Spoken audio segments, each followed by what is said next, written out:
Oh ya, oke. Pada pagi hari ini kita akan belajar mengenai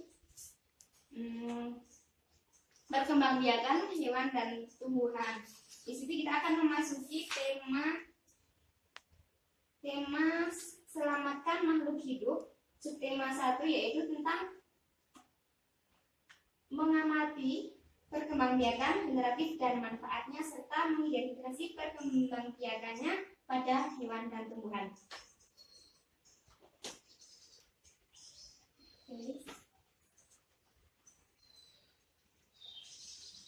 Nah, mengenai perkembangan hewan ini, di mana perkembangbiakan hewan secara generatif, yaitu perkembangbiakan secara melalui sebuah pembuahan, di mana proses pembuahan antara kelamin jantan dan sel kelamin betina.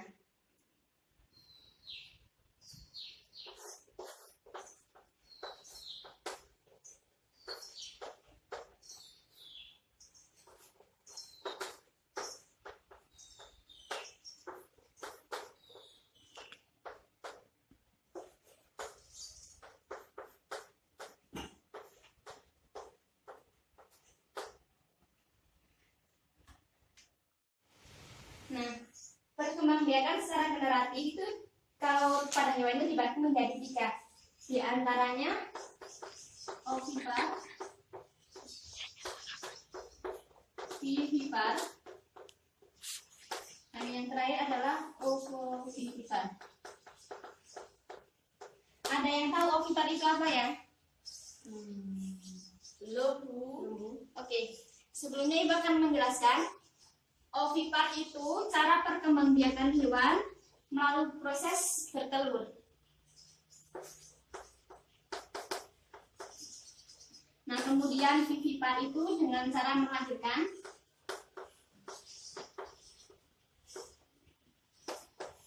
Kemudian ovovivipar itu dengan cara bertelur kemudian melahirkan. Mungkin secara umum kalian sudah tahu ketika perkembangbiakan yang dilakukan secara bertelur itu banyak kita jumpai seperti ayam dan sejenis unggas lainnya. Nah, sedangkan vivipar itu seperti sapi, kambing dan lain sebagainya. Kemudian yang ovovivipar yaitu bertelur dan melahirkan itu seperti ular. Di mana ular itu di dalam kandungannya melakukan sebuah proses pembuahan yaitu bertelur, kemudian akan ketika sudah beberapa minggu atau beberapa bulan akan melangsungkan sebuah proses melahirkan.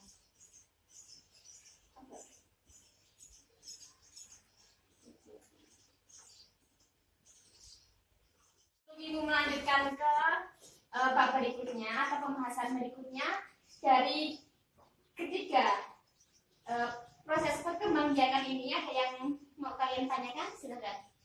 Saya mau bertanya, Yes, apakah jenis dari kuda laut itu termasuk jenis ovovivipar atau gimana? Oh, nah kuda laut itu termasuk ke dalam jenis yang ovovivipar, di mana ketika kuda laut itu mengalami proses sebuah pembuahan di induk ibunya. Nah, kemudian ketika pembuahan tersebut sudah terjadi, nah sel telur tersebut kemudian dipindahkan kepada dibiarkan ayahnya, maksudnya yang kuda laut jantan. Nah, proses melahirkan tidak melalui ibunya, akan tetapi melalui kuda laut yang jantannya. Mungkin seperti itu. Ya. Kita kaitkan mengenai pembelajaran miskonsepsi dari perkembangbiakan hewan ini, kaitannya dengan perkembangbiakan amuba. Nah, sekarang saya tanya, apakah yang akan kita pelajari ini kebanyakan siswa atau murid pada umumnya mengetahui beberapa perkembangbiakan hewan itu melalui proses yang tidak seharusnya dialami oleh hewan tersebut, seperti halnya amuba. Nah, sekarang Ibu tanya mengenai perkembangbiakan amuba. Apakah benar amuba itu berkembang biak menggunakan proses membelah diri? Benar, Bu. Nah ini salah satunya terjadi sebuah miskonsepsi yang dialami siswa. Hal ini bisa terjadi mungkin dari penjelasan guru yang kurang mendetail ataupun materi yang diberikan belum mampu diterima oleh peserta didik. Nah sekarang kita akan menjelaskan mengenai perkembangbiakan amoeba. Nah amoeba itu merupakan anggota condom protista yang tipe selnya eukariotik, namun mereka itu uniseluler. Nah, di mana amoeba ini tidak berkembang biak menggunakan membelah diri atau fragmentasi, akan tetapi kurang tepat. Nah, perkembangbiakan yang membelah diri ini salah satunya itu cacing tanah yang merupakan hewan yang membelah diri atau berkembang biak dengan cara membelah diri. Nah, kemudian ada hidra, merupakan tunas kecil. Hidra tumbuh menjadi hewan baru yang melekat pada induknya. Lama-kelamaan tunas itu akan lepas dari induknya dan menjadi hewan dewasa yang bebas. Nah, ini hidra ini merupakan salah satu hewan yang berkembang biak menggunakan tunas. Selain ini ada komodo, di mana hewan komodo betina ini tidak dapat mendapatkan pasangan hewan jantan. Mungkin beberapa contoh hewan yang tadi saya samakan itu berkembang biak menggunakan tunas, ada yang membelah diri, dan tadi ada juga yang berkembang biak dengan ovipar, vivipa, dan ovovivipar. Kemudian masuki perkembangbiakan tumbuhan. Nah, perkembangbiakan tumbuhan secara generatif ini terjadi pada tumbuhan berbiji, semisal pohon jeruk, pohon semangka, dan lain sebagainya. Di mana perkembangbiakan secara generatif ini memiliki bunga sebagai alat perkembangbiakan. Nah, bunga tersebut terdapat beberapa alat atau alat kelamin yang mendukung proses penyerbukan. Di antaranya ada mahkota, benang sari, kepala putih, dan lain sebagainya.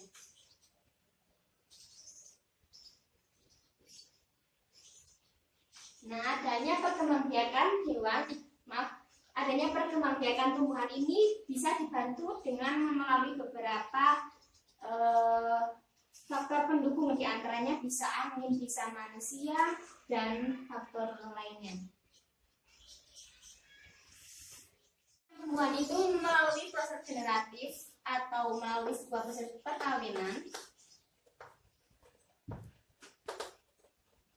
melalui beberapa proses pembuahan yang didukung adanya kelengkapan dari tumbuhan tersebut, seperti adanya bunga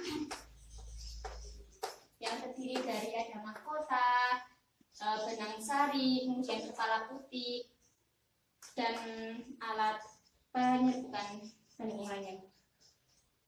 Nah, kaitannya dengan pembelajaran miskonsepsi, di mana tumbuhan yang berkembang biak selain dengan generatif itu juga melalui sebuah perkembangbiakan dengan cara vegetatif atau tidak melalui sebuah perkawinan.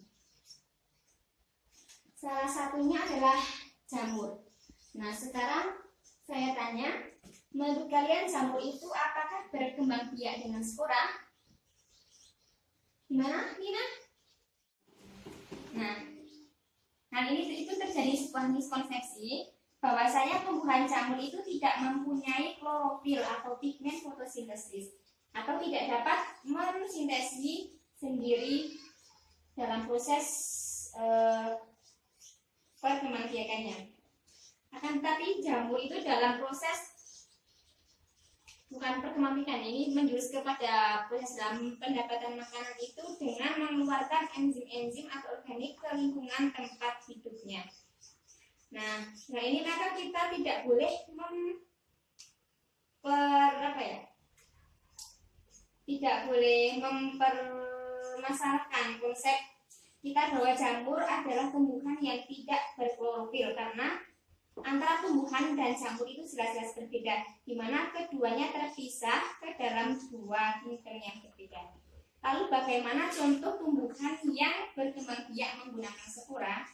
Nah, salah satunya adalah tumbuhan paku atau suklir. Nah, itu merupakan salah satu tumbuhan yang berkembang biak menggunakan spora. Nah, jadi bukan jamur yang berkembang biak dengan spora, melainkan tumbuhan suklir tersebut. Oke, selanjutnya itu akan membagikan beberapa lembar kertas. Nah, kalian bisa menjawab beberapa pertanyaan dari Ibu mengenai penjelasan tadi.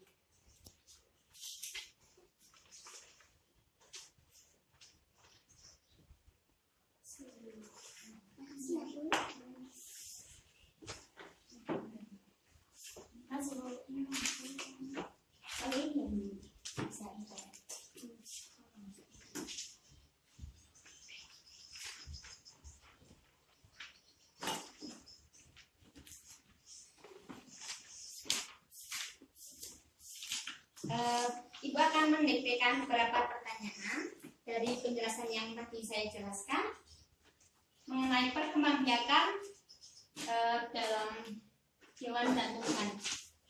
Ada 3 soal. Dicatat nggak Bu soalnya?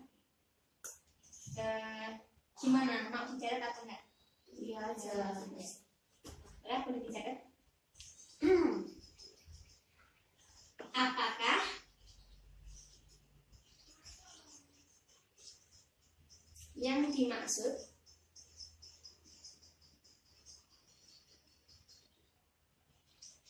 dengan perkembangbiakan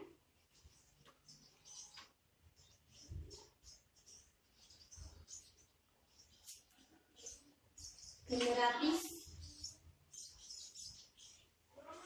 dan vegetatif? Kita lanjut ke soal yang kedua. Sebutkan contoh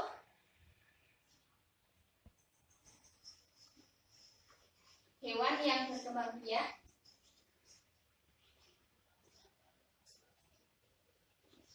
dengan cara ovipar, vivipar, dan ovovivipar. Soal yang ketiga, sebutkan tumbuhan yang berkembang biak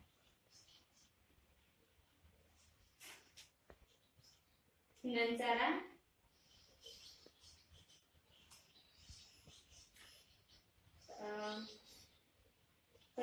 menggunakan spora.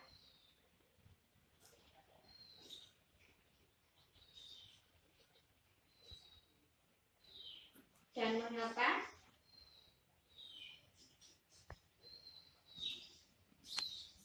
dalam miskonsepsinya jamur dikatakan sebagai tumbuhan yang berspora.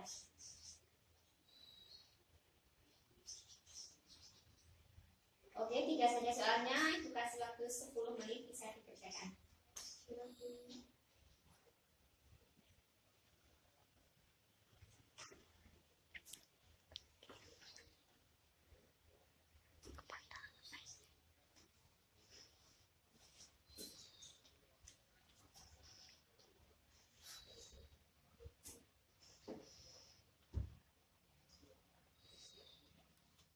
Mengakhiri kegiatan pembelajaran pada pagi hari ini, kita cek semangat dulu ya. 1, 2, 3. Tepuk semangat.